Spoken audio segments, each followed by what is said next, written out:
after she told her employer she was pregnant, she was denied opportunities for lighter assignments, which is clearly a violation of, anti-discrimination laws. Which side are you on? Which side are you on? So let's talk about this pregnant worker in Auburn, Brynetta Talley. Brynetta Talley is 31 years old.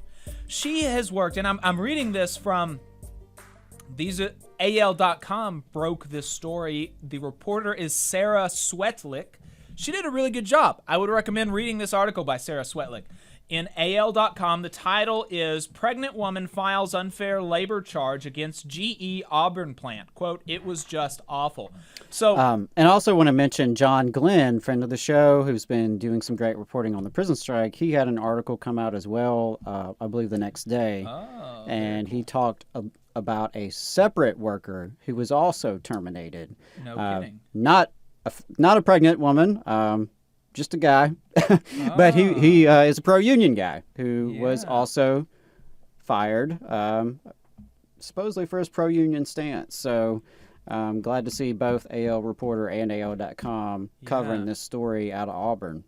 Yeah, Sarah Swetlick did a really good job in AL.com, and so I didn't even. I'm gonna have to look at that AL Reporter piece. But this Brynetta Talley is 31, and Sarah said in her article that Brynetta said she worked at this Auburn plant for 6 years. For 6 years, and she won 5 awards during her employment. Yeah.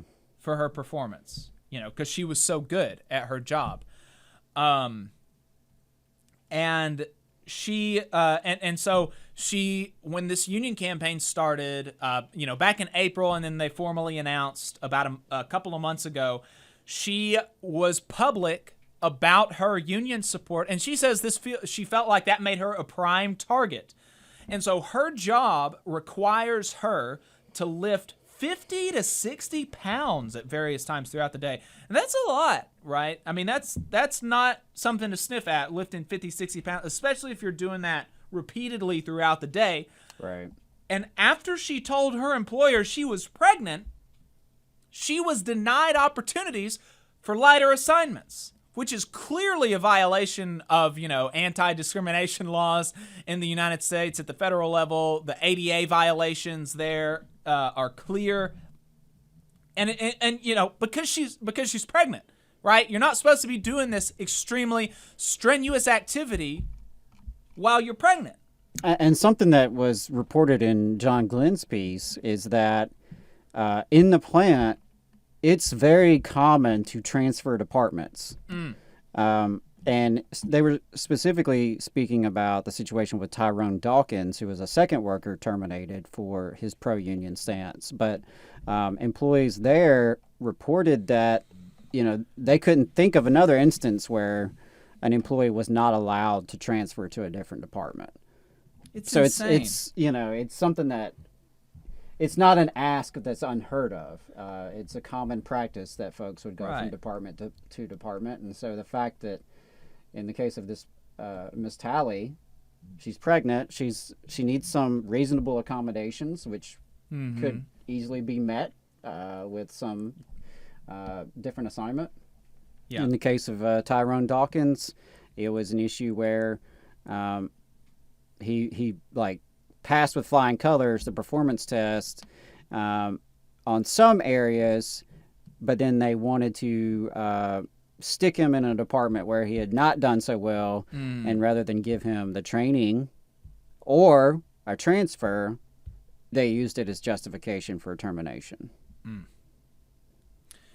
And not only is it, did you mention that it's common that people transfer departments? And so both of these things could have been done for both of these people. Like, not everyone. Right. So in the case of Tyrone, not everyone can do every job. If he aced performance tests, why would you not put him in the part of the facility where he was excelling? Like, if I'm getting in the mind of a rational, self-interested libertarian capitalist, right? And I'm trying to think of the most rational thing to do.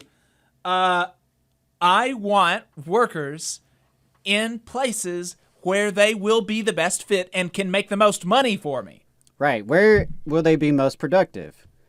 And they didn't do that for Tyrone. And then also... They didn't do it for Miss Tally either, right? Because, Right. I mean, common sense would tell you, if I have all these different positions, why would I find the one involving lifting 60-pound bags all day for the pregnant lady? Right. And so she said, and so not it's common for people to change departments, but there are also some of these departments have light duty options. Not all of the jobs in this facility require you to lift 60 pounds several times a day. And so there's clearly places for her to go. And she said that, she didn't know, she was never given a reason why they were refusing to accommodate her, or anything like that.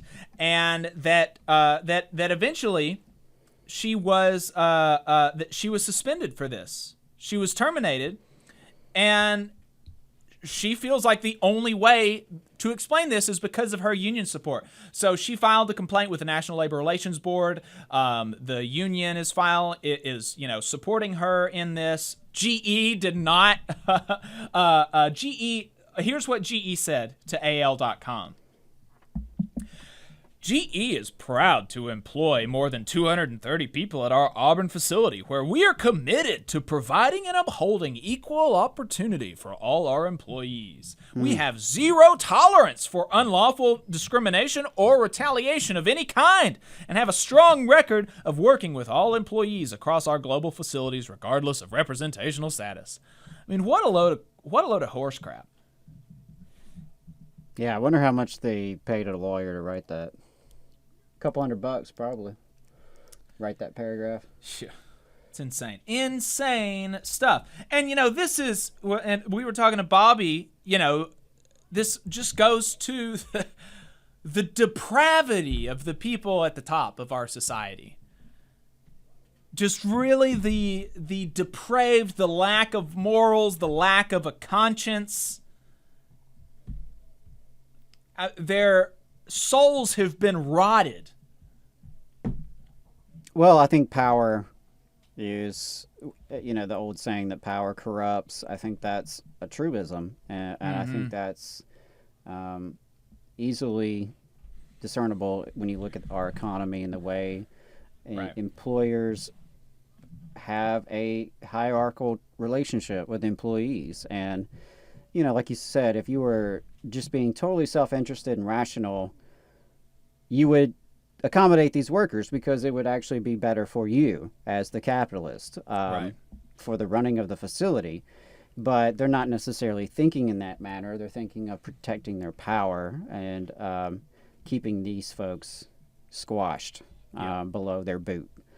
And so that is one of the most frustrating things you see, is because, of course, when you go to school, you're taught Econ 101. It's all supply and demand. Capitalists act out of their own rational self-interest to maximize profits. But that is not the case. That is not the case. And you see time after time after time, it's not always just about the money. It's not about the money in the paper mill issue. It's about time. Oftentimes it's about respect. It's about having input, having a voice, and employers in some cases are willing to lose money to prevent giving up any ground on those areas. Yeah.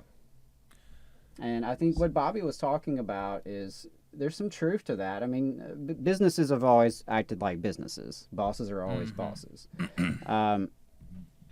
But I think there is less and less space these days for businesses to try to be accommodating to workers. Right. Now, well, I mean, I would say maybe that's changing now because of the resurgent labor movement, but that's not, bosses acting altruistically. That's them sensing the tea leaves and trying to provide benefits and pay in order to stave off union drives or to minimize any kind of organizing. But I did want to mention this, that the AL.com article, before we go on to the next thing, but because it's I meant to mention it earlier and I just overlooked it. But Sarah Swetlick points out that quote, Alabama has no state-specific protections against pregnancy discrimination, so employers must defer to federal guidelines. But in 2022, Representative Neil Rafferty, Democrat from Birmingham, introduced the Alabama Pregnant Workers Fairness Act, but it did not move past committee. So here we had a Democrat that was trying to pass protections for pregnant workers in the state of Alabama in an environment where soon Roe versus Wade would be overturned at the behest of people who would say they're pro-life, quote unquote. And why are they pro-life? What does that mean? That means that they reckon, presumably, some of them are probably just lying to you, but some of them really believe that a fetus has the same moral worth as a fully grown human being, and more moral worth and is worthy of more moral consideration than the person carrying the fetus, right? And so if it was really actually a principled position that you had that was, I want to protect fetuses at all costs, it would seem that a law protecting pregnant workers from discrimination in the workplace, a law saying that employers have to accommodate workers who are pregnant, they have to accommodate them, and if there is such a thing, or such a thing that can be created as a light duty assignment that you will be able to perform safely as a pregnant worker, you have to do that as an employer. You would think if you were somebody dedicated to the preservation of fetuses and their health, this would be something that you would support. But that law, Right. that bill did not even make it out of committee. Right. Didn't even make it out of committee. Who controls the committee? The Republicans. And so, look, it's... Republicans do love fetuses, but they love employers a hell of a lot more. They love employers more, and mostly they love fetuses when they can protect them by controlling women. Right. Yeah. Right. But yeah, you're exactly right, and that's right yeah. on. Pregnant workers' fairness, Right. protection, that's if you're in the mood to protect a Right. fetus, one might consider that as maybe relevant. Right. And this is something that, there are differences, right? And we are more than happy to criticize Democrats, and we do it a lot. And we don't talk about, what are Republicans doing, what are Democrats doing. But when issues like this come up in stories, and they're so, you would have to, this is a really great context from Sarah that she puts in this article. Yeah, I'm glad she mentioned that. And it punches you in the face, right, in this environment that we're in, and you would have to be foolish not to notice it. And so it's important that Sarah points this out, and I want to make sure that we point it out on our program, because there are differences, and those are important to understand as we go into the ballot booth a month from today on November 8th. You just saw a clip from the Valley Labor Report. We are live every Saturday morning from 9:30 a.m. till 12:30 p.m. And we pride ourselves on keeping all of our content free to everybody so that we can talk to as many working folks as possible. If you support the work that we're doing, you think that it's important, you think that it's good, then consider making a monthly contribution to the project, and you can do that on our website, tvlr.fm.